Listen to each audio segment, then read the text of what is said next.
અમદાવાદની 126 pre સ્કૂલ્સને seal કરી દેવામાં આવી હતી post Rajkot અગ્નિકાંડ.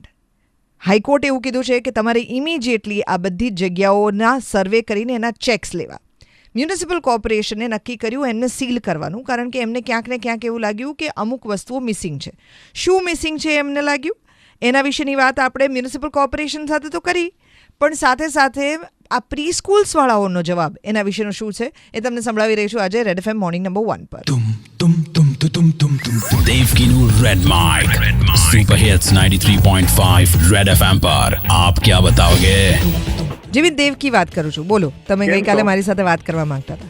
Yes okay. Tell me. હવે જસ્ટ વોન્ટેડ ટુ ટેલ કે ગઈકાલે મેં આપની જે રીલ હતી ને જી, એમાં અમારી લાગણી એવી છે મેડમ કે તમે જે આખી જે વસ્તુ કીધેલી છે ને દેટ ઇઝ ન્યૂઝપેપર, રાઈટ? પણ Right. આખી હકીકત છે ને મેડમ એ થોડી જુદી રીતની છે. અમારી સાઈડ થી તમે જોશો ને તો બાળકોની સાથે જે અમે લોકો આટલા વર્ષોથી જોડાયેલા છીએ અને અમે જે સેફટી સ્ટાન્ડર્ડ ઓલરેડી જે મેન્ટેન કરીએ છીએ એ ગવર્મેન્ટની ગાઈડલાઇન્સ પ્રમાણે ઓલરેડી છે જ અમારી પાસે. પણ આ રાજકોટ અગ્નિકાંડ પછી જે પોસિબિલિટી થઈ ને એની અંદર જે સીલ લાગેલા છે ને મેડમ જે સ્કૂલોને, એમાં નોટિસમાં it is not related to fire actually. Okay. It is related to the change of use, જેને આપણે ઇમ્પેક્ટ કહીએ છીએ. કારણ કે ઇમ્પેક્ટનો કાયદો આવ્યો ને ત્યારથી ઘણી બધી પ્રી સ્કૂલોએ ઓલરેડી અરજી કરેલી છે. એટલે અરજી કરો ત્યારે એ લોકો 100 રૂપીઝનું તમને એની રિસિપ્ટ આપે. એ બધી જ વસ્તુ અમારી પાસે એક વર્ષથી છે. પણ અવર duty is to submit the documents and submit the fees, right? પછી 1.25 વર્ષ સુધી કોઈ મુવમેન્ટ થઈ નહીં. ધો વી વેર ફોલોઈંગ અપ, પણ એમાં એવું કહેવામાં આવતું હતું કે તમારે ત્યાં આવશે. હવે આ રાજકોટનું જે આવ્યું ને મેડમ, એના ઉપરથી જે હાઈકોર્ટની જે સુઓ મોટો થઈ, there they had to show the action, right? એટલે એ લોકોએ અમને વિધાઉટ એની પ્રાયર ઇન્ફોર્મેશન 15 મિનિટનો, હું તમને મારી પર્સનલ વાત કરું ને તો I was given 10 minutes time કે you evacuate the entire office and we are going to seal it. Even after કે મેં એ લોકોને મારા ફાયરના બધા ઇક્વિપમેન્ટ દેખાડ્યા તો કે આ અમારો પાર્ટ નથી, because it was an estate વિભાગ. પછી જયારે એ લોકોને મેં રિસિપ્ટ દેખાડી, મેં કીધું મેડમ આ 100 રૂપીઝની ઓફિશિયલ રિસિપ્ટ એસ્ટેટ વિભાગની, જેની અંદર લખેલું છે કે I have applied, but I am not the person to come and do the માપણી and give me the total impact, right? બરાબર. તો ઈ કે ઈ અમે કઈ ન જોઈ, તમારે ફોલો અપ કરવું પડે ને તમારે દોડવું પડે. મેં કીધું બેન હું ક્યાં દોડું?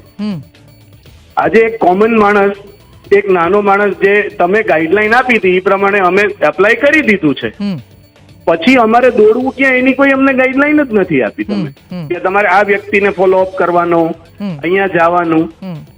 અહીં તો થઈ કે ના, અહીં હવે કઈ ન થાય, વી are going to seal it. તો એકદમ ઈ 2 દિવસની અંદર બોપલ ગુમા જે અમારો એરિયા છે એમાં 20-25 પ્રી સ્કૂલો એ લોકોએ સીલ કરી દીધી. દેન વેન વી વેન્ટ, એટલે એ લોકોએ એની અંદર એક વસ્તુ એડ કરી કે fire safety. We said we are coming below 9 metres. એ જે કાયદો છે એ પ્રમાણે અમારી પાસે સેલ્ફ ડિક્લેરેશનની બધી વસ્તુઓ રેડી છે અને fire extinguishers as per the need, plus જે automatic fire alarm detected system કહેવાય, આ એની અંદર ઇન્સ્ટોલ કરેલી છે, રાઈટ? તો કે ના, તમારે હવે ફરીથી ફાયર એનઓસી લેવી પડશે. સો વી સેડ કે give us the guideline. Honestly speaking, till today we have not received the official guideline. Okay. હા, અમને એ લોકોએ પર્સનલી જયારે અમે મળવા ગયા હતા ને ત્યારે ગાઈડ કર્યા કે તમારે આટલી વસ્તુ નખાવી પડશે. પણ હવે બેન એમાં કેવું હોય કે અમે 10 જણા એ મીટિંગમાં અવેલેબલ હતા, તો અમને પર્સનલી કીધું એટલે અમે સમજી ગયા. But now when we want to communicate to another 400-500 pre school, we need a document. બરાબર છે કે જો આ ડોક્યુમેન્ટ છે, આ પ્રમાણે આપણે કરવાનું છે. જે 15-20 સ્કૂલો જે રેગ્યુલર ફોલોઅપ લેતી હતી ગવર્મેન્ટનું, એ લોકોએ તો બધું કરી લીધું છે. અને અત્યારે ઓલરેડી અમારા સીલ ખુલી ગયા છે અને ફાયર સેફટીના ઇક્વિપમેન્ટ અમે લગાડી પણ રહ્યા છે. પણ madam, there are an number of schools કે જેને અત્યારે રાતોરાત 5-7 લાખ રૂપિયાની સિસ્ટમ કઈ રીતે નખાવી નહીં ક્વેશ્ચન આવી જાય. બીજું, આટલા વર્ષ થઈ ગયા પ્રી સ્કૂલમાં. આજે મારી વાઈફની પ્રી સ્કૂલ છે, રાઈટ. એક પ્રી સ્કૂલ એવી છે જે 50 વર્ષ 60 વર્ષથી ચાલે છે, અમુક પ્રી સ્કૂલો 20-22 વર્ષથી ચાલે છે. આ બધી વિમેન એન્ટરપ્રેનર્સ છે.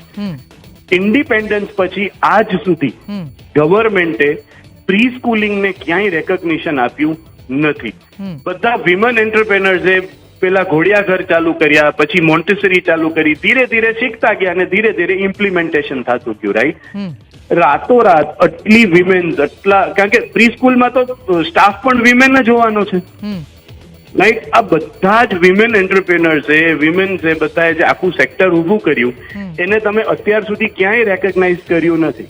બેન, એક કરિયાણા વાળો હોય ને એની પાસે પણ ઘુમાસ્તા ધારા હોય. પ્રી સ્કૂલ માટે કોઈ નિયમ જ નથી.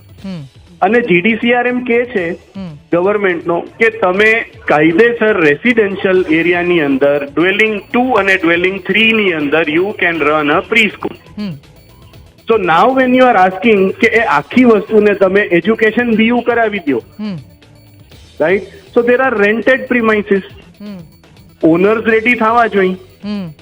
ડ્વેલિંગમાં લખેલું છે અને તમે નિયમ એવો બનાવો છો કે ના આ તો તમારે કરવું પડશે. Okay, we are ready to do everything, but then please give us some time. કારણ કે 5 હવે ઇમ્પેક્ટનો કાયદો આવ્યો તો ઇમ્પેક્ટના કાયદામાં પણ જે આખી પ્રોસેસ છે, કોઈએ નાનું આગળ છાપરું બનાવ્યું છે, શેડ બનાવ્યો છે છોકરાઓ રમી શકે એટલા માટે. આ બધી વસ્તુ, દરેક વસ્તુ જે કરેલી છે એ ચાઇલ્ડ સેફટીને ધ્યાનમાં રાખીને જ કરેલી છે, રાઈટ. તો ત્યાં આગળ they should be given some time. Fire safety માટે પ્લીઝ કન્ડક્ટ સમ વર્કશોપ્સ. જેમ મોટી સ્કૂલો માટે મોટા મોટા ઓડિટોરિયમ્સ તમે સરકાર રાખીને બધાને ઇન્વાઇટ કરે છે અને બધાને સમજાવવામાં આવે છે કે this is how you have to gate equipped. તે અમને અત્યાર સુધી કોઈએ કીધું નથી. અમે બધા અમારી રીતે સમજીને બેસ્ટ પોસિબલ વેમાં અમે ફાયર ઇક્વિપમેન્ટ્સ રાખીએ છીએ, રાઈટ. સો આ ગવર્મેન્ટે અમને જે ગાઈડલાઈન આપવી જોઈએ ને બેન, એમાં અમને લાગે છે કે અમે હજી દોડી રહ્યા છીએ પણ એ કંઈક કોન્ક્રીટ નથી થઈ રહ્યું.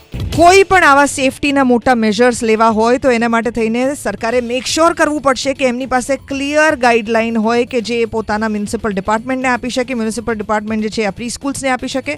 આ જ વાત લાગુ પડે છે મોલ્સને પણ, હોસ્પિટલ્સને પણ, ટ્યુશન ક્લાસીસને પણ, રેઝિડેન્શિયલ્સને પણ, ઓફિસ બિલ્ડિંગ્સને પણ, કમર્શિયલ કોમ્પ્લેક્સીસને પણ.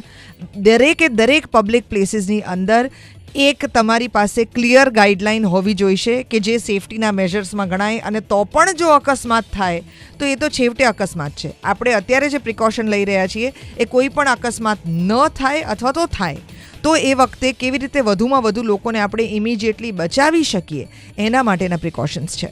પણ આ પ્રિકોશન્સમાં ક્લેરિટી તો દરેક લેવલ ઉપર હોવી જ જોઈશે. નિયમોની ક્લેરિટી હોવી જોઈશે. જો સમયની માંગણી થઈ રહી હોય તો ઓલરેડી ફાયર માટે થઈને 30 દિવસ અને એડ્યુકેશન BU માટે થઈને 3 મહિનાનો સમય આપવામાં આવી રહ્યો છે. અને જો સરકારને આ જ ઇમ્પ્લિમેન્ટેશન જોઈતું હોય તો એટ ધ સેમ ટાઈમ સરકારે કદાચ જે પ્રી સ્કૂલ્સને ન પોસાતી હોય આ પ્રકારની સેફટી, ધો આઈ એમ વન્ડરિંગ કે 20 વર્ષથી 50 વર્ષથી જે ચાલતી પ્રી સ્કૂલ્સ છે એમને કેમ ના પોસાયા, I don't know about that. But ધારો કે ન પોસાતી હોય તો સરકાર એમને નીચા ઇન્ટરેસ્ટ રેટ્સની ઉપર લોનની પણ મદદ કરી શકે એમ છે. But at the same time I would really think કે આ પ્રી સ્કૂલ્સે બધાએ ભેગા થઈને એકવાર હાઈકોર્ટ સાથે જઈને, મ્યુનિસિપલ કોર્પોરેશન સાથે જઈને એ અશ્યોરન્સ આપવું જોઈએ કે અમારા બધાનો ઇન્ટેન્ટ એવો છે કે દરેક બાળકની સેફટી જળવાય. અને એ માટે તમે આ સ્કૂલ્સને સીલ કરી હોય તો ભલે તમે અમને કહો કે અમારે એક્ઝેક્ટલી શું કરવાનું છે ટુ મેક શ્યોર કે દરેક બાળક અમારે ત્યાં સેફ રહે. કારણ કે કોકના મા બાપ અમારી ઉપર વિશ્વાસ મૂકીને પોતાનું બાળક અમારે ત્યાં મૂકી રહ્યા છે and we want to respect that and adhere to that respect. We want to live up to their expectations કે એમના ઘરમાં એમનું બાળક જેટલું સેફ છે એટલું જ અમારી પાસે પણ સેફ છે. આવી પ્રકારનું અશ્યોરન્સ જો બતાડવામાં આવે તો ઇમિડિયેટલી જેટલા પણ બાળકો આ પ્રી સ્કૂલ્સની અંદર ભણી રહ્યા છે કે જેટલા પણ બીજા સામાન્ય માણસો જે છે એમને આ પ્રી સ્કૂલ્સની ઉપર આવેલો વિશ્વાસ જે છે એ બમણો થઈ જશે. 93.5 રેડ FM, હું છું દેવકી, બજાતે રહો. देवकीनू red mic super hits 93.5 red FM पर आप क्या बताओगे.